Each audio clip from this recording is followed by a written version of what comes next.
Gotta turn this down. Stairway to Heaven. Classic. So, another gorgeous day here. And I'd be making this outside on the deck, but I got plenty of sun today. Like, oh yeah, you can see it. Whew. I got sun in spades, like. And I feel great, like, it's amazing. Sun, feet on the ground, you know, a lot of earthing, and some water, a little swimming. Water, sun, earth. Does the body good. Okay. Oh, hold on, we're getting to the really good part. It's about to break wide open. This is such a long song. I don't know if you can hear that.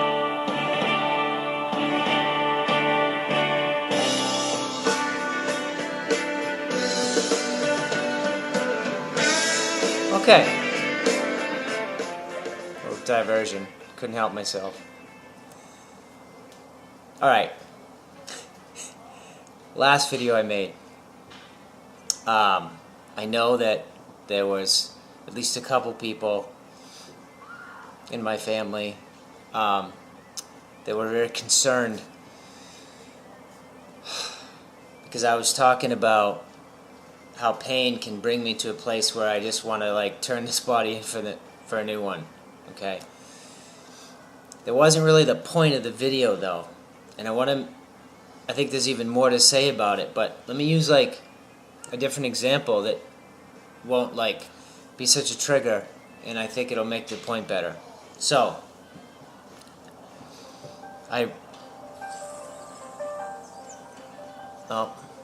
Reiki place calling me back. Wow, a lot of distractions. Say you eat a really healthy diet, right? You gave up like fast food long time ago. Can't remember the last time you ate at McDonald's. And these days, you can drive by and like you don't even struggle with it, but occasionally maybe you think, oh man, you kind of remember how it tasted or it felt so good, you know, so comforting, or maybe it's not McDonald's, it's like a Papa Gino's, like meatball pizza, or just and maybe that's not even like junk food to you. I don't know.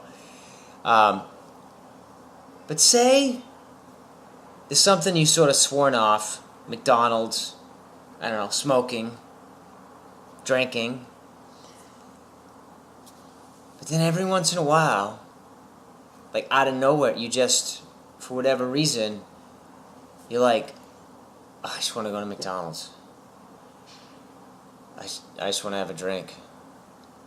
And then you start fighting with yourself inside about it. Oh, I can't. Oh, I can't go to McDonald's. It's not high quality food.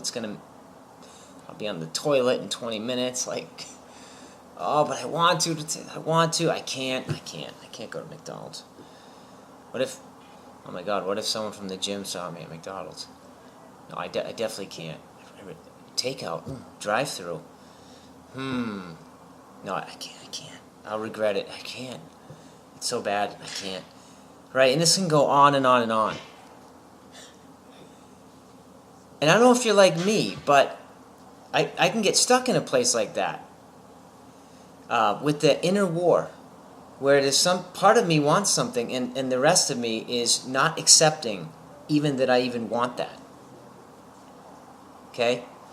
It's not a recipe for moving out of that space into a better space, because there's like this inner war going on. So I don't know if this happened to you, but like whether it's like, you know, you haven't had coffee in forever, or McDonald's, or a drink, or a cigarette, and you're having that internal battle, and then you just kind of go, alright, I really want to go to McDonald's. You know what? It's okay that I want that. And you know what?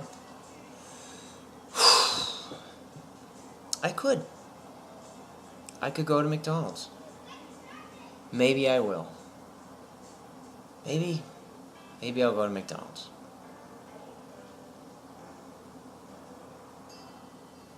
Nah. I don't want to go to McDonald's. Right? I mean, kind of like, is that ever happened to you? Like, you wrestle with something, and you just, because you wrestle, but then when you finally just accept it, and maybe even allow that to be an option, and genuinely, like, allow it to be okay, that it becomes, like, a real possibility, and you sort of turn your heart, and you feel your way into it, that often, especially if it's something you haven't done in a long time, and you've sort of, you've reaped the benefits of not eating McDonald's or drinking or smoking or drinking a ton of coffee, whatever. Not that any of those things are bad, right? But then you allow that to be an option in that moment. And then for me, it's like as soon as I do that, it usually right away I'm like, yeah, no, I don't want to do that. Why is that though? Like, it's what I said before. So it's because you just allowed some self-love to come in and accepted the fact that you have this desire, you have this want. Instead of fighting with it and trying to suppress it, you just allowed it to be an option. And now what just happened? Self-love expands you completely. Now, like, all these other options and all this other information either is available to you that wasn't before, or comes back to you. Like, in the moment of your craving, all you could think about was how good the junk food was going to taste, right?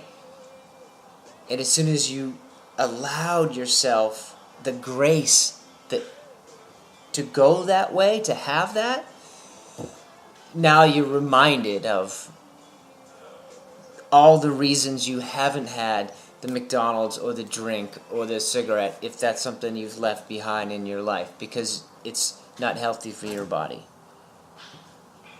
And it's just like, and it's all of a sudden the battle's over. Boom, just like that, gone.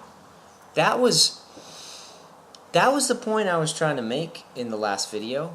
And maybe I didn't make it well enough. Hopefully I am now. That when we struggle with something, even something as gigantic as that, or something much smaller, or what I was trying to say in the other video is, if you know someone that is struggling with they just want to be done with life. My personal opinion is and they're really like in a struggle with it. It's not going to help them not make that decision by just telling them how you cannot believe if you just add to their internal struggle that how bad it is that they would even think that they would even want that. It just adds to the inner self-loathing of, I can't believe this part of me actually would consider this. And this applies to like so many things. I mean, whether we want to admit it or not, all of us are capable of any range of kindness and unkindness, right? We are. We all have a shadow side. We all have we all are capable of the full range of human emotion and of action. And when we love ourselves enough to accept that about ourselves, it's incredibly freeing. And in that self-love, we will always gravitate toward the more loving choice. The more loving choice. So, just wanted to add that to what I said in the last video for anyone that may have been triggered by it.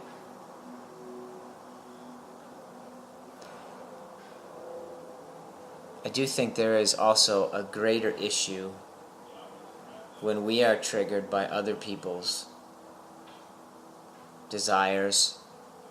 We have to look at our own fears and if our depth of love allows for total and utter freedom or not.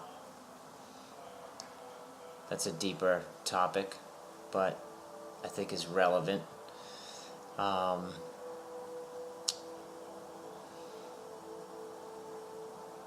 It's like in, and this is an extreme example, $1 Million Baby. You ever see that movie? To me, one of Clint Eastwood's best directorial efforts. He was great in it, acting as well. If you haven't seen it, it's a great movie. If you have, you know what I'm talking about. You know, after the accident, after she was basically was going to lay in a bed the rest of her life, barely able to speak and couldn't breathe for herself, nothing. She just didn't want that anymore and asked him to help her. And he had to get past his own fear and his own self-judgment about that and judgment of that, all of that. And out of love, he helped her along the path that she chose. So, great movie. I mean, Morgan Freeman's in it. I mean, Clint Eastwood, Morgan Freeman, Hilary Swank. You've probably seen it. I mean, I think it might have been a Best Picture. Anyway, I digress. I hope you had a fantastic day today, a fantastic hump day, and that you have a great rest of the week. And I'll see you again soon.